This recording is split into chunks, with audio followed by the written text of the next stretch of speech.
Hey, what's up? It's Jim, and a couple of years ago on Friday the 13th, I was flipping through the channels and I realized nobody was playing a Friday the 13th movie.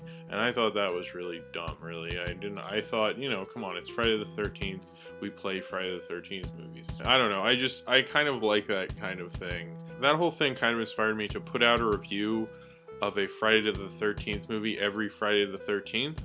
And the first Friday the 13th, I put out one. The second time in May, I put out Friday the 13th Part 2. And now I'm doing Friday the 13th Part 3 in 3D. It takes place right after Part 2. Jason comes, he gets new clothes. This bunch of kids go to this house with this girl, Chris, who said she was attacked by like kind of a mysterious guy in the woods. Like kind of Jason, you assume Jason like figure in the woods near Camp Crystal Lake, and this is near Crystal Lake. He just slaughtered everybody in Part 2, and now he's moved on to this house where he terrorizes these people. And there's a biker gang involved, and it's in 3D. This film doesn't feel really as inspired as the first one or the second one. And the second one felt to me like very much a cash-in. You know, the first one really kind of was doing something with horror and was kind of a comment on genre at that time, elevating what had been done in Halloween with the perspective camera shot, which they don't really do as much of, unfortunately, which I really don't like. I actually like how the camera was very playful and you weren't sure if it was, Jason's perspective or, the camera was almost a character in Part 1 and Part 2.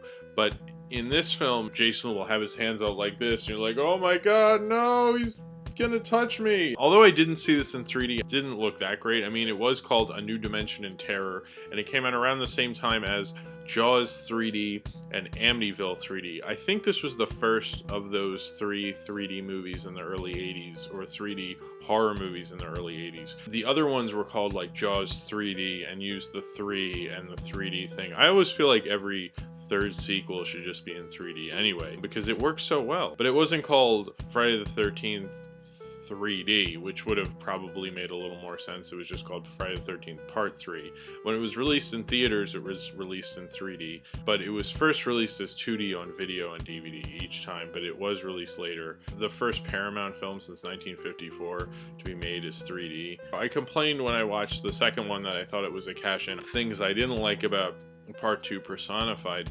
and then some, because they take out the perspective camera that I like so much. It was almost like a character to me in the first two, and I really liked it. And this is directed by the guy who did the second one, Steve Miner, who now directs like ABC Family crap.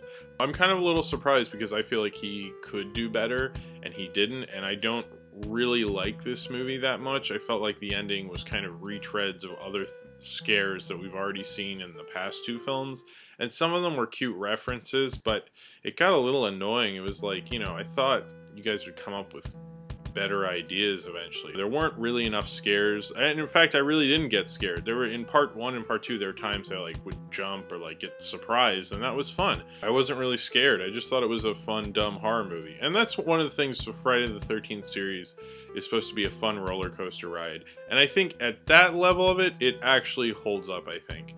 A little bit, but not as well as the previous two. These movies are made for dumb kids to go see, and they get wasted and they go to a fun horror movie. And I think if you went and put on your 3D glasses, you probably had a blast like once. The character of Shelley, he was like so annoying, like I could not wait for him to get killed. And then his death was like not very elaborate at all, which I really wanted to see Jason like butcher this guy because I just hated him. He was awful. I guess this film goes down in history because it's the first film that Jason wears the hockey mask in.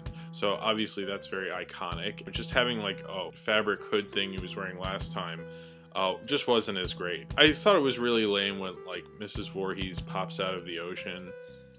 Like in the first one, I was like, in the first one it was fun because you didn't see it coming, and musically it built up to it, and it was really well shot. An average slasher movie, there's nothing really special about it. It's in the Friday the 13th series, and it introduced the mask, and it's in 3D. I think it's notable for those things. Without those things, it's just not very special, and it's not that interesting. This is actually the first Friday the 13th film to be released on Friday the 13th. It was released on Friday, August 13th, 1982. I really wasn't as scared and as interested in this one, but that doesn't mean I'm going to stop reviewing these on and putting these reviews out every Friday the 13th. But it does make me kind of doubt the series. Bad sequels really tarnish the reputation of the original and the franchise at large. And I'm starting to understand why people kind of have a lower expectation of this franchise from just part 3. So I'm hoping the other parts are a lot better than this. So if you have seen Friday the 13th Part 3 and you would like to talk about it, then comment below in the comments and subscribe if you would like to.